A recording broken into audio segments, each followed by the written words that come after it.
Assalamualaikum warahmatullahi wabarakatuh. Perkenalkan, nama saya Najmuddin. Kali ini saya akan mempresentasikan bab wakaf.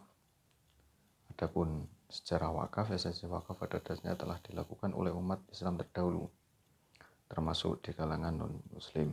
Hanya saja apa yang diperlakukan oleh orang terdahulu itu tidak mendapat keridhaan Allah, melainkan hanya untuk melakukan persembahan untuk kepercayaan mereka. Dan yang kedua, kondisi ini menjadi penyebab ulama besar seperti Imam Syafi'i menyatakan bahwasanya tidak ada wakaf sebelum umat Islam. Kemudian pengertian dari wakaf. Wakaf secara bahasa adalah menahan ataupun berhenti ataupun diam. Dalam pengertian hukum Islam, wakaf adalah melepas kepemilikan atas harta yang dapat bermanfaat dengan tanpa mengurangi bendanya untuk diserahkan kepada perorangan ataupun kelompok. Kemudian jenis-jenis wakaf yaitu ada dua. Yang pertama wakaf ahli, yaitu wakaf yang diperuntukkan bagi kepentingan dan jaminan sosial dalam lingkungan keluarga dan lingkungan kerabat sendiri. Adapun wakaf khairi ataupun kebajikan adalah wakaf yang secara tegas untuk kepentingan agama atau kemasyarakatan. Dan dasar-dasar syariah yaitu diambil dari ayat-ayat Al-Quran atau hadis dan disimpulkan dari dalil-dalil tersebut manusia dianjurkan untuk memberikan wakaf untuk kemaslahatan umat manusia dan pahalanya akan tetap mengalir pada pewakaf sekalipun ia telah meninggal dunia selama harta tersebut masih bisa dimanfaatkan. Kemudian rukun-rukun wakaf itu ada 4. Yang pertama yaitu wakif atau orang yang mewakafkan, kemudian mauquf, benda yang diwakafkan, kemudian yang ketiga mauquf alaih, tujuan dari wakaf tersendiri, kemudian yang terakhir yaitu sigot wakaf atau pernyataan wakaf baik dalam bentuk lisan, isyarat, bahkan dengan perbuatan.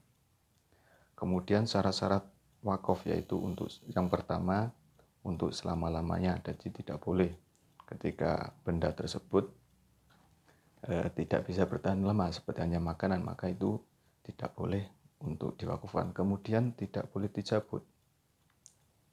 Selama benda tersebut diwakafkan maka tidak boleh dicabut atau diambil kembali. Kemudian yang ketiga, pemilik wakaf tidak boleh dipindah tangankan. Maka ketika seseorang sudah mewakafkan kepada si A, maka tidak boleh perwakafan tersebut dipindah kepemilikannya kepada si B. Kemudian setiap wakaf harus sesuai dengan tujuan wakaf pada umumnya dan tidak sah wakaf bila tujuannya tidak sesuai, apalagi dengan bertentangan dengan ajaran agama Islam. Maka ketika seseorang wakaf untuk misalkan gereja, maka tidak boleh karena ini bertentangan dengan agama Islam. Kemudian manfaat dari wakaf, harta yang diwakafkan adalah harta yang punya manfaat yang secara terus-menerus dan dirasakan oleh mereka yang telah diberi hak untuk mendapatkannya. Sedangkan sedekah biasa umumnya manfaat langsung habis sekali pakai. Dan kesimpulannya bahwasanya wakaf tersebut dapat menghasilkan pahala secara terus-menerus dan tidak akan terputus selagi benda tersebut masih bisa diambil manfaat.